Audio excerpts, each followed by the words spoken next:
Hello, Steve. Hi, Tamar. It's great to be talking to you. How are you? I'm fine, thank you. Good to be talking to you, too. Terrific. So we've been assigned the very interesting task of talking about your paper with Wesley Buckwalter on intuitions and gender, and to talk more generally about the intersection of themes which that paper embodies, namely questions about philosophical methodology more generally, and questions about what possible explanations there are for the underrepresentation of women in philosophy. So let's begin. Okay, well, should we say just a little bit about ourselves to introduce ourselves to the viewers who may not know who we are? That seems like a terrific idea. Do you want to begin, and then I'll go second? Okay, well, I've worked in a lot of, well, first of all, I suppose I should say I'm professor of philosophy and cognitive science at Rutgers, and over the years I've worked in a lot of areas of philosophy, including philosophy of mind and epistemology, moral psychology.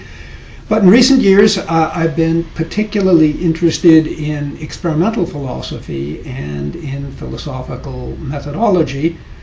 Well, let me pass it over to you. Excellent. Well, I'm Tamar Gendler, and I am professor of philosophy and cognitive science at Yale University. And I, in some ways, since the beginning of my philosophical career, have been interested in philosophical methodology. I wrote a dissertation on thought experiments, which I started to write back in 1992, and I'm thrilled that the field as a whole is thinking about questions in methodology right now. I'm also, like you, Steve, interested in the implications of various empirical research on philosophical questions. And some of the work that I've been doing in recent years has focused on issues of implicit bias. Mm-hmm. And I'm very interested in how that plays out both in the context of race and in the context of gender. Yeah, well, maybe before we actually plunge into our topic, you might want to tell the viewers something that we discussed prior to the taping here about how attitudes in the profession toward philosophical methodology have changed over the last 20 years. As you know, 20 years ago, there was vastly less interest in both philosophical methodology and in focusing on the sorts of issues that we're going to be focusing on, namely the use of intuitions as evidence in philosophy. So you have this wonderful anecdote. Please share it. Yes, absolutely. So the interests in philosophical methodology have changed so much so that when in 1992 I went to talk to one of the senior professors in my department about whether the topic that I wanted to address, thought experiments as methodology, was a suitable topic for a dissertation, the response of that professor was, "Have you considered leaving the field?" So it's gratifying, and I think the rekindling of interest in methodology began in the mid-90s. There was a wonderful conference at Notre Dame from which the Rethinking Intuitions volume emerged. Mm-hmm. But I think in lots of ways, the fortuitous convergence of philosophy and psychology on a number of questions where intuitions seem to be playing a central role as evidence forced everybody to think about exactly what it was that people are doing philosophically. And I think there are times when philosophy becomes a self-reflective field, and we happen to be living in one of them. Indeed, indeed. And I guess one other preliminary we might want to get on the table before we plunge into our specific topic.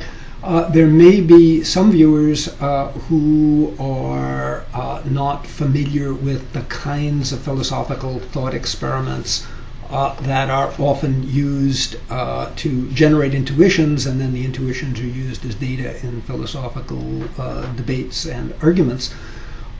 So maybe I should just give an example of one, and we're going to be starting by talking about Gettier cases. So maybe I should give an example of a standard sort of Gettier case, so everybody will be up to speed on that. I think that would be terrific. Thanks. Okay, so here's one that Jonathan Weinberg and Sean Nichols and I used in a paper about 10 or 12 years ago, where we were studying cross-cultural variation in philosophical intuitions. And you can tell it's a bit dated, but it reads, Bob has a friend, Jill, who's driven a Buick for many years. Bob therefore thinks that Jill drives an American car. He's not aware, however, that her Buick has recently been stolen, and he's also not aware that Jill has replaced it with a Pontiac, which is a different kind of American car. Does Bob really know that Jill drives an American car, or does he only believe it? And of course, the standard expected intuition here, the intuition that seems to be shared by the overwhelming majority of Anglo-American professional philosophers, is that he doesn't really know, he only believes it. But what startled Weinberg, Nichols, and myself was the finding that although that intuition is shared by people with European cultural ancestry, it turns out not to be shared by people with East Asian cultural ancestry, and that's one of the findings that got the experimental exploration of philosophical intuitions going. Good. So, I mean, one of the things that I think is interesting about the methodology of intuition evocation through example is that there is an assumed convergence on the part of the reader. That part of what's going on philosophically is that the reader is supposed to come to recognize something about the world which they had always, in some ways, experienced, but which they hadn't isolated in the way that the example does. And if people's general practice in using the word knowledge doesn't follow what the example is supposed to evoke, then the example won't play the philosophical role that it's supposed to in the argumentation. Right, and it's also important to note that the way thought experiments like that Gettier case are typically used in the philosophical literature is as evidence. Ernie Sosa, my colleague here at Rutgers, describes the role of intuition as a little bit like the role of observation or perception in science. The answer is supposed to be obvious, and in a case where most of the interlocutors to a philosophical discussion don't find it to be obvious, then the case is put off to the side and people look for other ones. But it really is, I think, important that for influential philosophical thought experiments like the Gettier cases, people almost never offer arguments for their intuitions. Rather, the intuitions are taken to be the premises of arguments. They're supposed to be obvious. They're supposed to be like an observation or a perception, something that you're just supposed to see. It's just supposed to be, well, again, to use some of Ernie Sosa's very useful terminology, you're supposed to have a sort of immediate intellectual seeming. It just seems to be the case that Bob doesn't really know that Jill drives an American car. He only believes it. Though I think it's worth noting that there are cases of intuitions that are not shared universally, that are nonetheless used in debates. So the debate about direct reference, for example, seems to divide people on the basis of where it is that their intuitions pull them. So, though I think you're right that there are certain cases that are taken to be data points in discussions, and perhaps the Gettier case is a clean example of that, there are also cases in ethics, in epistemology, in metaphysics, where in some sense it's always been known by philosophers that there's a divergence of intuition about these cases. Good, right. Absolutely. So one of the things that I think is interesting about some aspects of the experimental philosophy movement is that one of the things the movement has tried to do, I think, is to systematize theoretically what those patterns of divergence look like and to see whether they correlate with anything. So this leads us up, I think, naturally to the thesis of the new paper. Right. So there is a suggestion in the earlier paper, which you adduced, that there's a difference between Western and non-Western raised individuals in their response to Gettier cases. And let me remind the listeners who don't know about it that this was not something that was theoretically arrived upon. There had been a bunch of very important research by Dick Nisbet and others on the topic of cross-cultural variation in perceptions. So there was reason to expect that one would find a divergence between non-Westerners and Westerners on these sorts of questions. And I think the cases that are philosophically most interesting are the cases where the divergence is tracking something that would lead one to expect that there's a worldview difference there. One of the things that I find astounding about the paper that you and Wesley Bockwalter have presented is that it suggests that there are differences in intuition in a place where I have to say a priori I wouldn't have expected there to be, nor do I see a sort of theoretical psychological framework that it would explain them. But why don't you say a bit more about those intuitions? Okay, well, actually, where this all got started was just about 2 years ago when I heard about some findings by two psychologists who were then based in Canada, Christoph Starmans and Ori Friedman. And what they found was that then they were using a couple of reasonably well-constructed and reasonably traditional Gettier cases. What they had found was that there were really quite dramatic differences, gender differences in the intuitions that people were reporting. And the people here, and this is important, of course, the people they were studying were the standard undergraduate subject pool, so they were undergraduate students.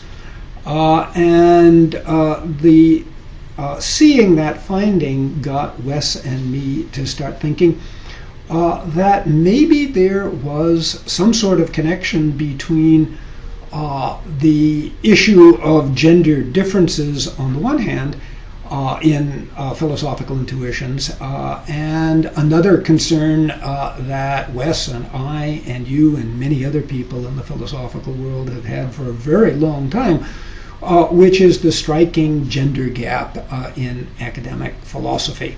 So that was our original entree. The Starmans and Friedman study seems to show that there are very significant, in at least this one case, and with that one population of students at, I think it's the University of Waterloo in Canada, very startling differences in their reaction to Gettier cases.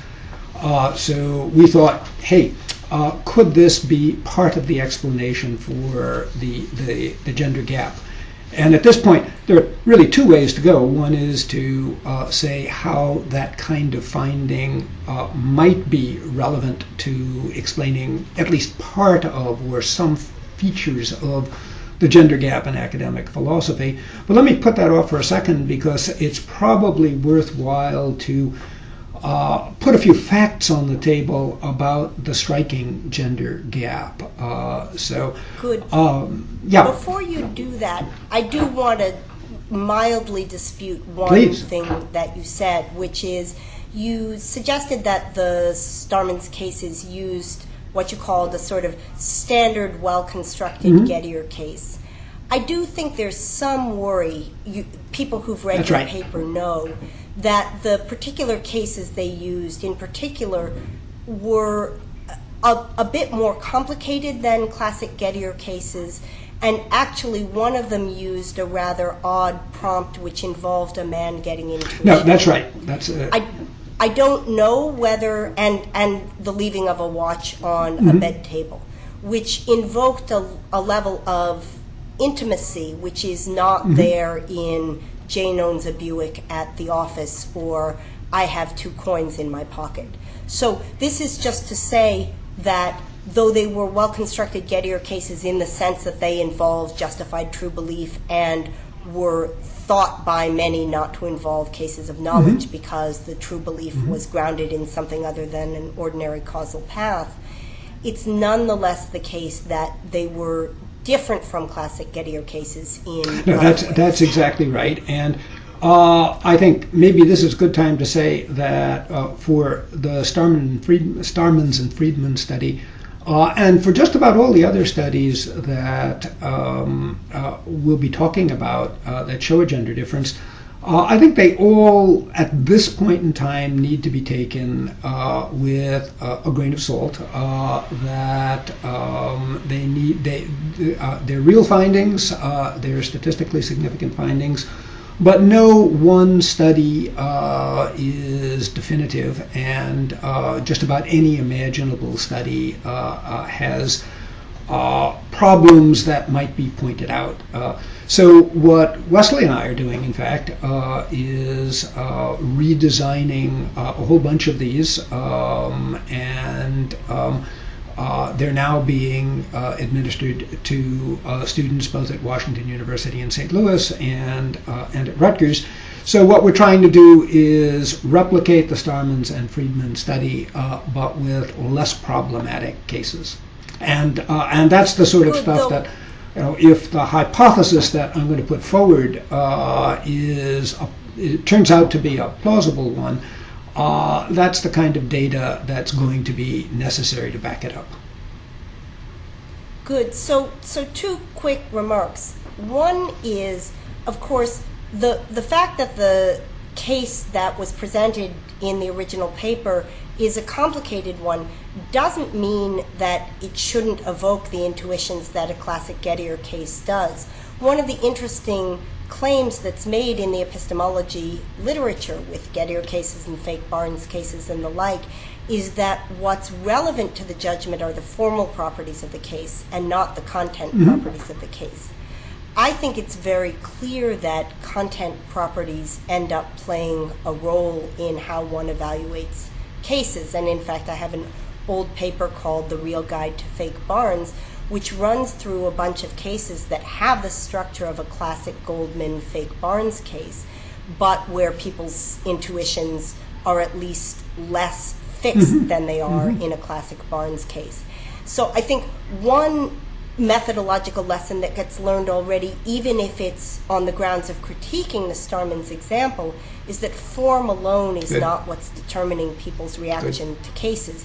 And that in itself is something methodologically interesting. The second methodologically interesting point is, of course, the irony of the possibility that the case that got you started, which was, of course, a Gettier case, will turn out to be illusory, but that it will nonetheless be the case that there are gender differences in certain intuitions. And that would, of course, be a wonderful instance of a structure that echoes the Gettier structure. But why don't you say a little bit more about why it is that you think that if students differ, and let's just say along any categorization, and then let's talk specifically along gender categories. So what is it about not sharing intuition that's presented as the dominant one that might make it challenging? Okay, before I do that, let me, as I was going to a few minutes ago, share with the audience the statistics that, of course, you know very well, that are the phenomenon that we're trying to give at least a partial explanation of.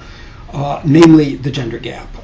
So in 2006, I think it was, Sally Haslinger did a study of the gender distribution in leading philosophy departments in the United States. The number she came up with was that only about 20% of the faculty are women.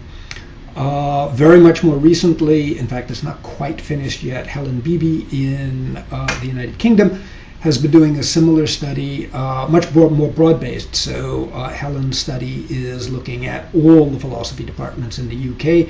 And when she very kindly shared her data with us about a month or 6 weeks ago, she was about 90% finished, and the data were that 22% of the staff in philosophy staff at British universities are women. One other data point, David Chalmers and his collaborators did a survey on the Philosophical Papers website about a year ago, and there the number of self-identified females, so some people didn't give a gender, but among the people who indicated a gender, the number was 16%. So it looks like, depending on what measure you take, the number of women amongst professional philosophers is something between 16% and 22, 23, 24%. That's a very surprising figure, particularly when you compare it to other academic disciplines. So if you're as old as I am, you remember a time when in most academic departments there were few or no women. But over the last 30 or so years, that situation has really changed dramatically in psychology, in biology, in law, in history, in English. But it's persistent. It persists in philosophy. So the gender gap in philosophy is a puzzle. Why so persistent in philosophy and not in the other disciplines? So that's what we were concerned to explain, and no doubt the explanation is multifaceted and complex. Our thought was maybe these data about gender and philosophical intuitions can explain at least part of the gender gap. So how would they explain it? The simplest strategy or the simplest explanatory hypothesis, and we actually float a pair of rather different explanatory hypotheses, but the simplest one is simply a selection effect, an idea that's been broached before in the philosophical literature, but not specifically aimed at gender. And the idea is simply this. Suppose cases like the Gettier case, the Starman and Friedman's finding about the Gettier case, suppose they're reasonably general. What is that showing us? That's showing us that far more women than men have an intuition about these cases that is at odds with the dominant intuition, or what seems to be the dominant intuition in the philosophical profession. And since intuitions are taken to be sort of like observations, they're evidence, what happens to a woman who's in a philosophy class, a freshman or sophomore or junior philosophy class, and she encounters a thought experiment like this where it's perfectly clear what the instructor thinks is the right answer. The right answer is that Bob doesn't know that Jill drives an American car, and that's supposed to be obvious. But if it's the case that to a significant number of women, actually the way I should put this is to a significantly higher percentage of women than to men, if it's the case that to them it seems intuitively obvious that Bob does know that Jill drives an American car, then what's the effect going to be on those women? Well, first of all, they're going to be puzzled. They may come to the conclusion that they're not particularly good at doing philosophy. They may feel uncomfortable. They may simply feel bored.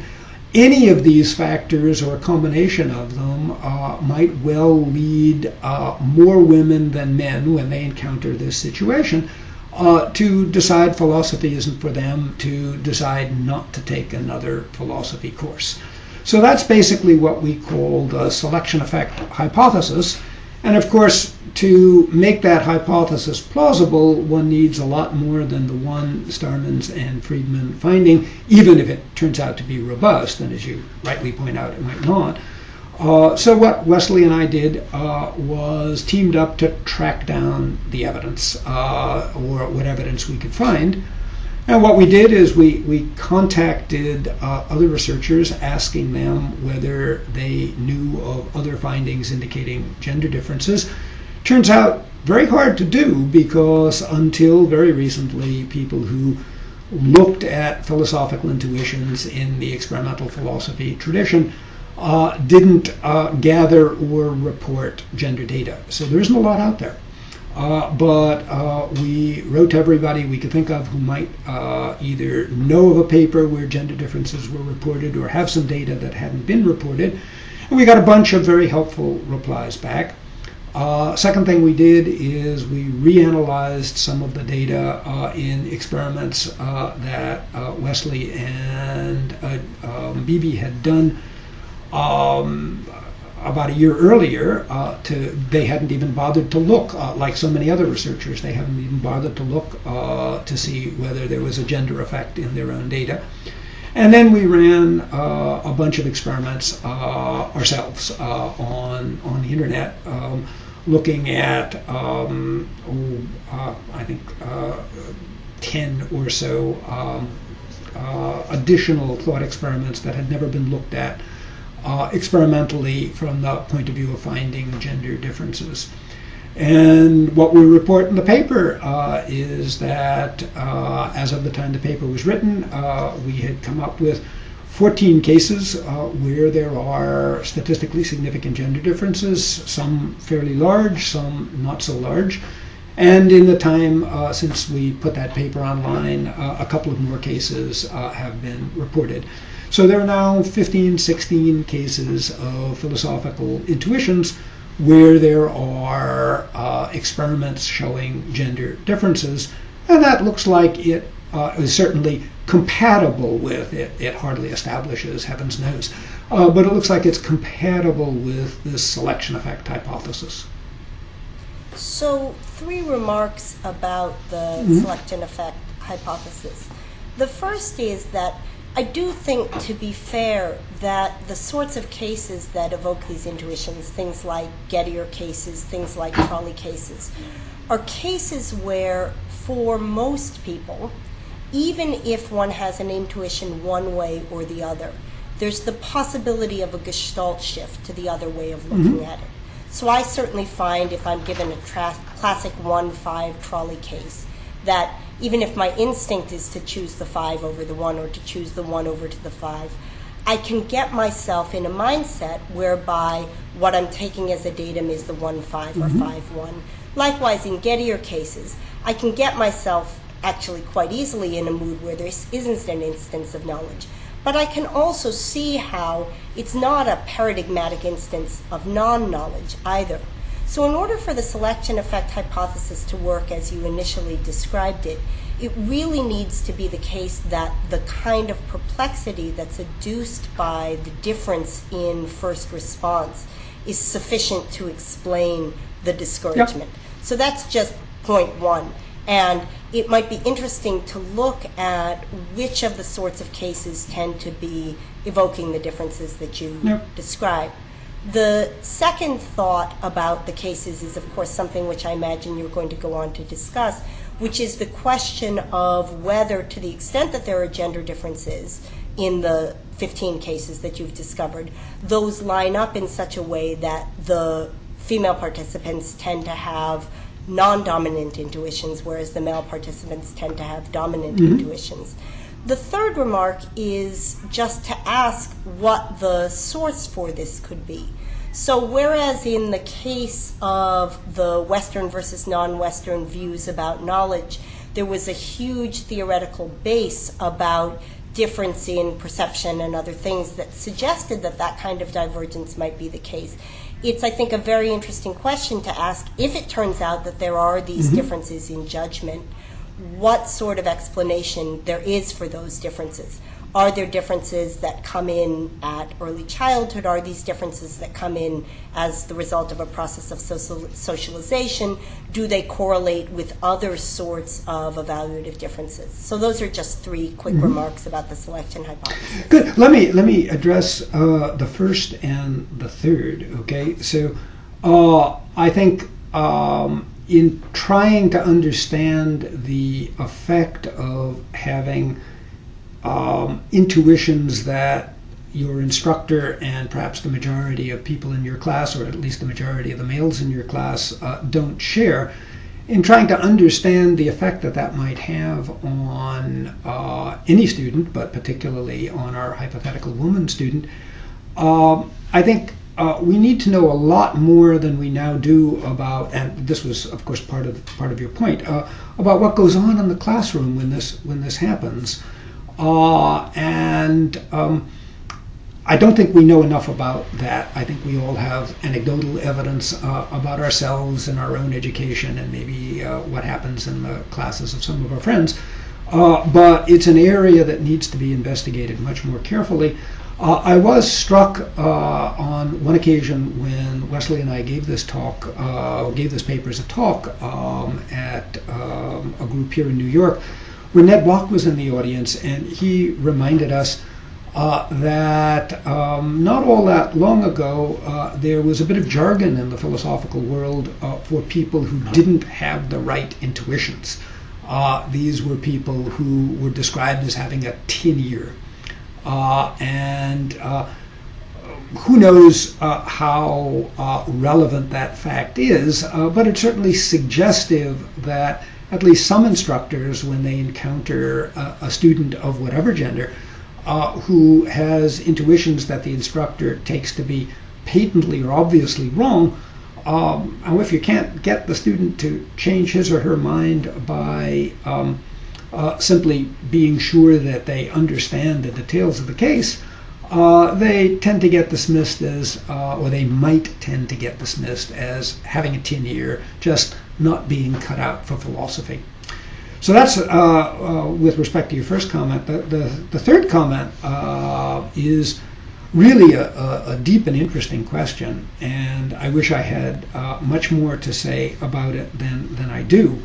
But let me say something about what I don't think the explanation is, or at least I don't think we should conclude the explanation is. So some of the people reading our paper, and this was largely our fault because we weren't clear enough in the version we put online on the Social Science Research Network website.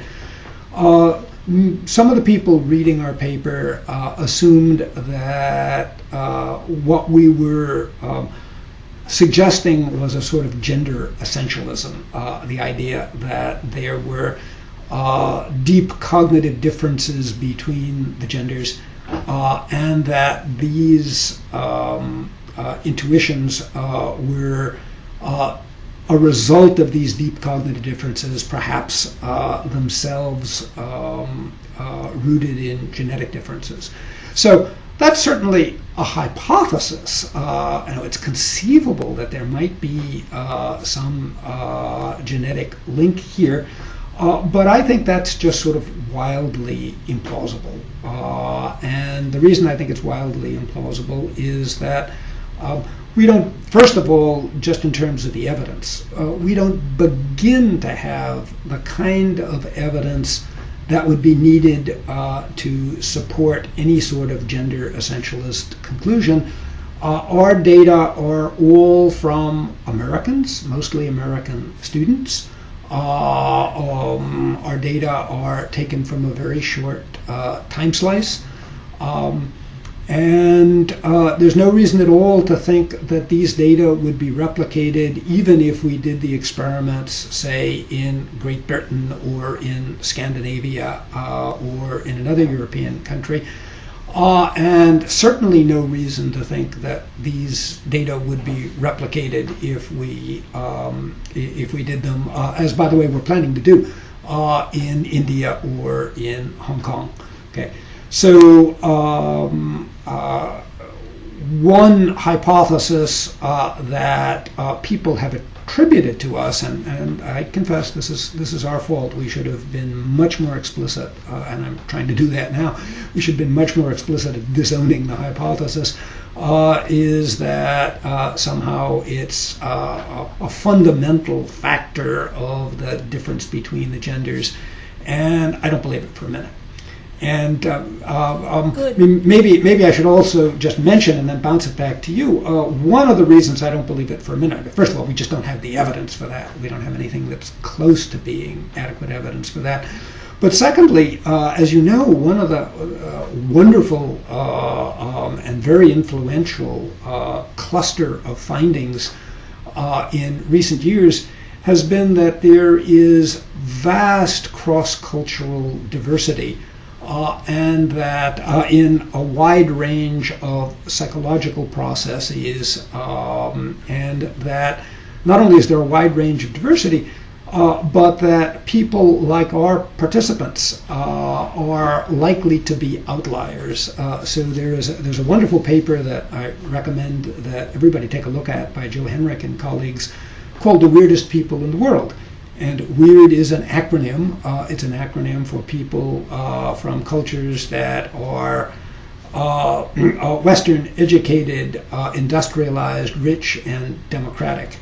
And what Henrik and colleagues show is that weird people, in a certain sense, are weird, that they are outliers on a wide range of psychological phenomena. The fact that, if it is a fact, the fact that there are gender differences in philosophical intuitions doesn't even begin, against the background of the weird people findings, doesn't even begin to suggest that this is anything intrinsically linked to gender, and that it might be much more important to look at very, very local sorts of phenomena, local, as you suggested, patterns of upbringing, or culturally local patterns of self-presentation, or perhaps very culturally local semantic differences, or a wide range of other phenomena that might lead to these gender differences in reported philosophical intuitions. Good. So one of the things that's interesting about the hypothesis that there might be diversity across the intuitions is, of course, that the underrepresentation of women in philosophy seems to be a cross-cultural phenomenon. So it's not just that there's going to turn out to be a local explanation for why it is that the intuitions differ. It looks like there's going to, in addition, be local explanations for underrepresentation of women in the different cultures. And that's perfectly plausible, though it's interesting to think about what amount of explanation this theory can do if there are these cross-cultural differences. Of course, to some extent, the institution of Anglo-American philosophy is an Anglo-American thing. And one of the things that I think is important to be clear about is that there are 2 points where one is trying to explain the underrepresentation of women in philosophy. The data that you adduced at the beginning were data about women who enter the profession of philosophy as graduate students and then as professors. And there are a lot of socialization issues there that I think are interesting and important and that have been explored very publicly in a number of venues, including what it's like to be a woman in philosophy. And there's no question in my mind that some of what is going on in discouraging women to enter the field are the sorts of stories that are being talked about there. But there's a second issue, which is why it is, as it seems to be, that there are more women in freshman philosophy classes than there are in senior philosophy classes, something that you point out in your paper. And part of the explanation there is presumably what I just mentioned, namely that there are few women teachers and few women graduate students. And we know from a huge body of social psychology literature that not being able to imagine yourself in the position of being an authority on a subject makes you feel more challenged by the subject. So that's part of the explanation. But in addition, I do think there's a second question, which is why is there that drop-off between freshman and senior year?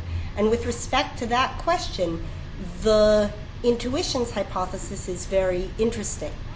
One of the things that I think it might be good to go on and talk about is why it is that you and Wesley also think that even if men and women turned out to have roughly the same distribution of intuitions, suppose 70% of them agreed with the dominant answer and 30% agreed with the non-dominant answer, why that might nonetheless differentially affect men and women. Okay, yeah, let me first of all add a little bit of I don't know, graphic appeal or something of the sort, just because I happen to have them here, as you know. That I gather on web-based television, these things don't get viewed very clearly. But I wanted to hold this up for people to see it for a second, what I'm holding up is the graph that we used in our paper. These are enrollment data at Rutgers, okay? And what they show, and they're based on a large sample, almost 80,000 enrollments in philosophy courses over a 10-year period. And it really is quite dramatic that what happens in these courses is that at the entry level, the gender distribution is roughly 50-50. It's about 48-52, 48% female, 52% male. And then over the next 4 years, it goes down monotonically and dramatically, so that by the time you're at senior level courses, there are under 30% women in these courses. It's tickling 20% actually. It's really interesting to ask what could be driving that drop, and to be sure it is likely to be a multifaceted explanation, and I think you're certainly right that it would be important to look at the extent to which this can be explained by the fact that there are relatively few women instructors, and perhaps to track the extent to which women are more likely to continue in philosophy courses if they have female instructors than if they have male instructors. But the really striking difference between those enrollment data and the enrollment data in other disciplines just cries out for some sort of explanation. So one of the interesting things about philosophy is that I think the first course in philosophy in college plays a larger role in setting people's mind about what the discipline is than it does in other fields. Typically in high school, people have taken history, they've taken English. Even if they haven't taken economics, they know what kind of thing it's likely to be. There's now an AP course in psychology. So for almost every other field, people come to university with a conception of what the field amounts to. So even if the first course that they take in that field doesn't accord with their expectations, they might nonetheless have a picture of what it is that makes that field valuable and how they fit into it. One of the things about philosophy is that most people are encountering it for the first time in university. So that's one point. The second point, you asked whether you think it would make a difference whether the students had a woman instructor in the initial course. I think that's certainly something to look at. But I also think that sort of women professors and graduate students in the ambient environment also play some role there. Absolutely. So it would be interesting to look not just at whether it makes a difference whether there's a woman instructor for the particular course you take, but whether the proportion of women faculty and graduate students in a department correlate with the number of women undergraduates. Now, if it does correlate, there's lots and lots of reasons that that correlation might obtain.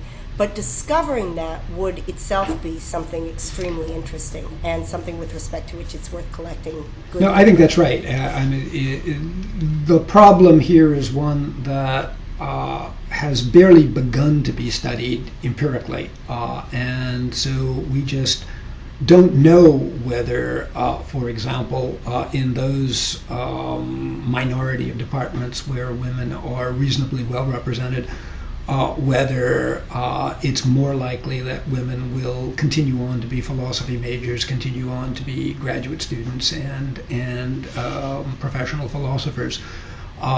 So I think it's of enormous importance that that kind of research be pursued in parallel with the kind of research that Wesley and I are doing. And we are, by the way, engaged in another study in collaboration with a group at the University of Pittsburgh where we're trying to do some longitudinal studies looking at what happens to people year after year over a 4-year period.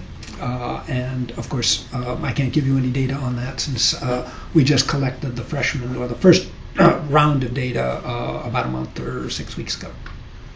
but if we come back in 2014, right. we can hear but what yes, the numbers but look like. you I think, Steve, we lost track of a point that I was hoping you would be willing to explore, which is I had asked you to talk about what thoughts you had under the following hypothesis.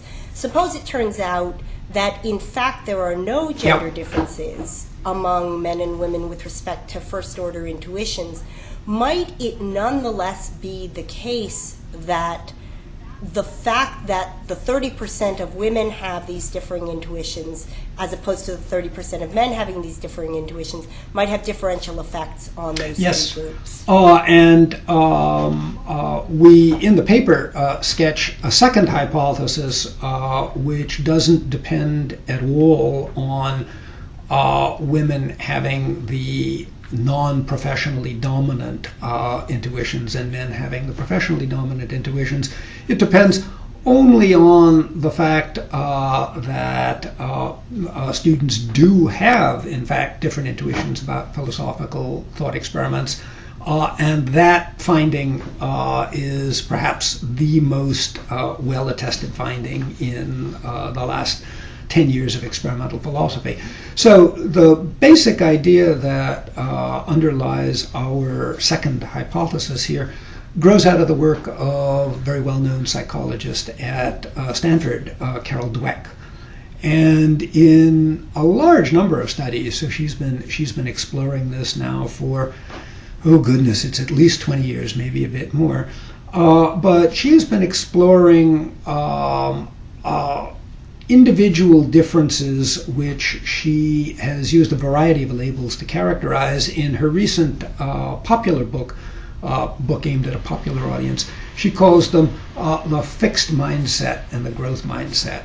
Well, this is just a label for the way people respond to a cluster of questions that ask them how they view intelligence in general and intellectual skills in particular domains.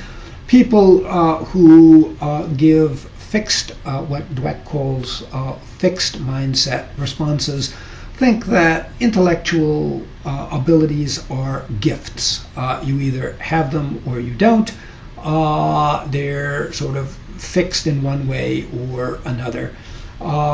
People who have the so-called growth mindset are people who think that no, intellectual abilities are not rigid, they're not fixed, they can in fact change quite dramatically with practice or effort. Well, you might say that's nice, and it's interesting that some people draw that distinction.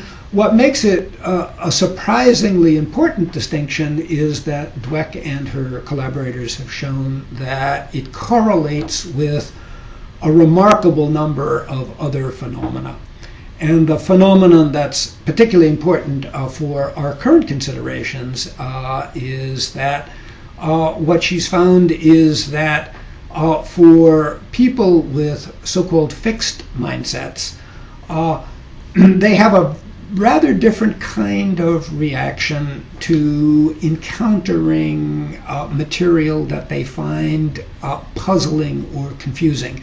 So in one of the first experiments where Dweck and her collaborators demonstrated this, they had, I think it was in one case, fifth graders, read some material from an alleged introduction, if my memory serves, an introduction to psychology textbook.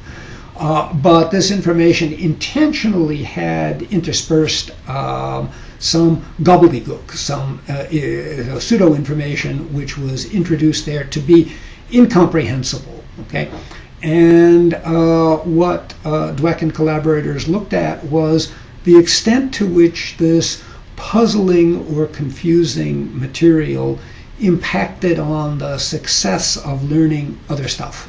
And it turns out that fixed mindset people, when confronted with puzzling or confusing stuff, do less well in the total body of material, whereas growth mindset material, the effect is much smaller, or in some cases non-existent. Okay? And similar sorts of things, by the way, have been shown for university level students.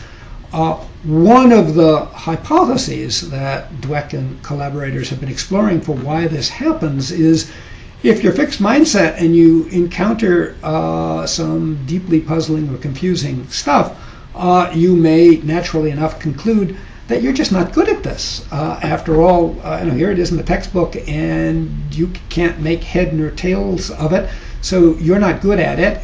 And since you think that intellectual abilities are a gift, what you think is that, hey, you should go do something else, so you lose motivation. So that's the hypothesis. The hypothesis is that fixed mindset people, when they encounter confusing stuff, lose motivation. Now, why is that relevant to our current concerns? Well, I need to add two other suggestions, speculations really. One is that people who encounter intuitions or intuition probes, thought experiments, where the instructor clearly thinks the answer goes one way and you clearly think the answer is something else, your intuitions point in the other direction, we're going to find that puzzling or confusing. What's going on here? Typically, as we noted earlier, the instructor doesn't explain his or her intuitions, more often his than hers, of course. Rather, they're supposed to be obvious. So it's natural that you'd find this puzzling. And then, of course, the crucial bit of the puzzle is that Dweck and collaborators find that in their subject populations, right? So they're like so many other psychologists, they're just studying weird people. Indeed, they're studying a subset of weird people. They're studying, for the most part, American undergraduates. But that's the crucial group for our concern about underrepresentation of women in academic philosophy in the United States. In looking at the distribution of fixed mindset and growth mindset individuals amongst American undergraduates, it turns out that women are more likely than men to be fixed mindset. So even if women and men have roughly equal exposure to the situation where they encounter a thought experiment where their intuition goes one way and the instructor thinks it's obvious that the right answer is something else, even if men and women encounter that sort of situation equally frequently, women are more likely than men to lose motivation to go on because women are more likely than men to be fixed mindset. And there's one additional really sort of upsetting and a disturbing fact that Dweck and colleagues have reported, and that is the negative effects of fixed mindset when confronting confusing material. So the loss of motivation, the diminution of success in fixed mindset individuals when they're confronting confusing material tends to be greater amongst amongst women. The brighter you are, the bigger the effect. Whereas amongst men, the brighter you are, the less the effect. So in a certain sense, this hypothesis suggests sort of a perfect storm of factors contributing to discouraging women from continuing in philosophy because they have they're more likely to be fixed mindset, and because the women who are most likely to be discouraged are the brighter women. Interesting. So that suggests that it's worth sorting out two sorts of explanations. One sort of explanation for the underrepresentation of women in philosophy looks at things that happen only or disproportionately to women. So the sorts of stories of objectification that have been presented on the What It's Like to Be a Woman in Philosophy website, or the experience of not having somebody of your gender to serve as a role model. And note that these translate over straightforwardly to other issues of identity status, issues of race, issues of sexual orientation, issues of social class, and so on. So those are things that might differentially affect one group over another, because there are things that happen to members of that group that don't happen to members of or don't happen as frequently. The second, or don't happen as frequent, that happen disproportionately more to members of one group than to members of another. And there is absolutely no question that part of the explanation for the underrepresentation of women in philosophy arises from the ways in which those things happen. Though note that we are looking to see why it is that women are underrepresented in philosophy as compared to in other disciplines. So to the extent that those explanations are doing the work, we would need to make sure that there's a disproportionately higher number of instances of objectification, and in some ways it's self-perpetuating the issue of not having Can I interject here, because I think it's really so important to stress that this extremely useful and in many ways very disturbing website reporting women's experiences in philosophy. In one sense, unfortunately, and I've been around a long time, doesn't come as a surprise to me that I've been hearing stories like this around the profession for the last 40 years, and have heard no small number of them that are at least as bad as anything on the website that I've seen. But it's important to ask, and so if the issue is there sexism in the academic world, the answer is clearly yes. Do men in the academic world behave appalling occasionally? Let's be very careful here. Do some men in the academic world occasionally, or more than occasionally, behave appallingly toward their women students? The answer is, and their women colleagues. The answer is clearly yes. But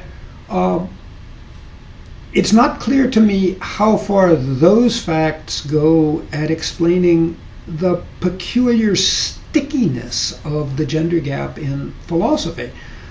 So to point to those facts as a major part of the explanation for the underrepresentation of women in philosophy, one would have to assume that men in other disciplines are less badly, less badly behaved. And that might be true. I certainly have no evidence of any sort about men in biology or psychology or sociology or history or English or the law. But it is a puzzling fact that in philosophy in particular, the gender gap, certainly in philosophy amongst the humanities or humanities and social sciences, the gender gap is a very, very sticky phenomenon. That's at least one of the things that the selection effect hypothesis based on intuition and the what I've taken to calling the Dweck effects hypothesis, that's one phenomenon that those two hypotheses could help to explain, which isn't explained simply by the rampant sexism in the academic world in general. So, I guess two remarks on that. It seems to me that the discussions on the What It's Like to Be Women in Philosophy website raise two common kinds of experiences that women in philosophy have. One are cases of overt harassment and objectification. And the question of whether those happen more or less in philosophy than in other fields is, of course, an empirical one. The fact that there are so few women in senior positions in philosophy may mean that socialization considerations that make those behaviors unacceptable in some fields haven't permeated the field of philosophy in the way that one might hope. But those are one set of things where it's, I think, an open question whether there's more or less or the same amount of it in other fields. The second sort of thing that comes up repeatedly on that website is an experience of the role that implicit sexism plays in interactions. Cases where comments made by women are not given the uptake that comments made by men are given, where there's a certain unwillingness that's not conscious on the part of listeners, but a certain unwillingness or inability to hear the contributions of women as being as significant as the contributions of men. And there the question is whether the kind of thing that philosophy is renders the implicit sexism, which all of us have as individuals raised in a sexist society, whether it renders that more problematic. So one might think in fields like biology or mathematics, where experimental results or proofs can play a role in establishing one's credibility in the field, that the implicit sexism that all of us, men and women alike, exhibit would play a different role.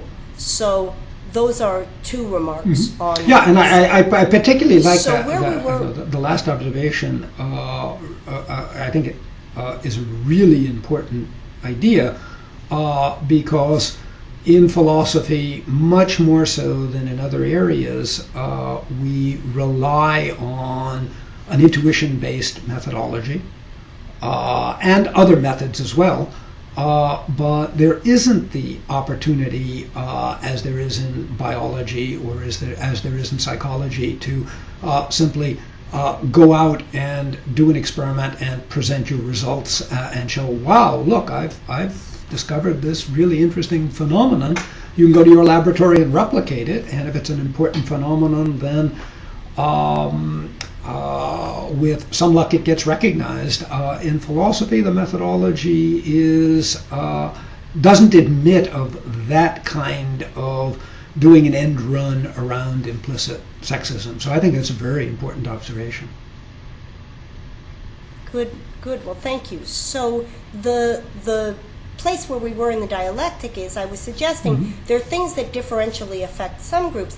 In addition, there are things that equally affect all groups, but whose impact on one group as opposed to another is different. So that's what the Dweck hypothesis, coupled with the assumption of sort of a roughly equal distribution of differences in intuition, suggests.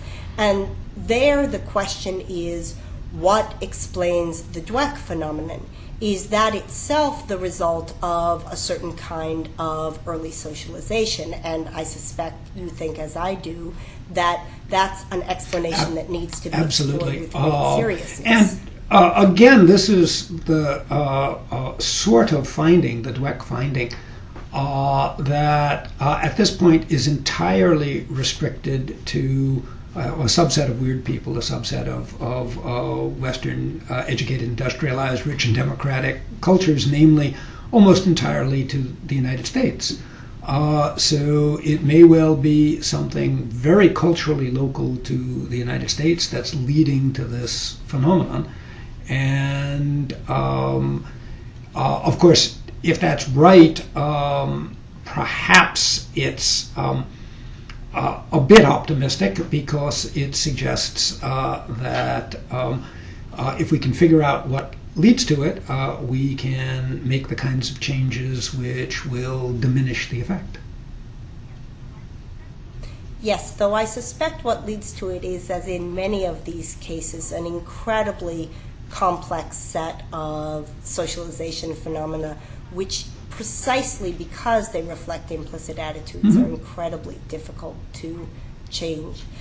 I noticed, looking at my clock, that we have been talking for an hour and 3 minutes, and I know we were given a target of talking for roughly an hour.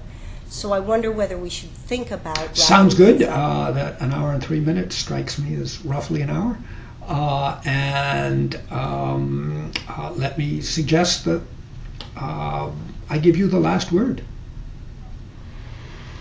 Well, it's been a real pleasure, Steve, to talk to you about these questions. And what I think is so exciting about the paper that you're working on, even though I suspect that some of the details will turn out to be wrong, is that it simultaneously forces people to think about a very important question in philosophical methodology and a very important question in philosophical sociology in ways that are incredibly beneficial to all of us. Well, thank you. So and, thank you. Thanks for sharing this conversation with me. Terrific. Okay, So, bye now. Thanks so much. Bye now.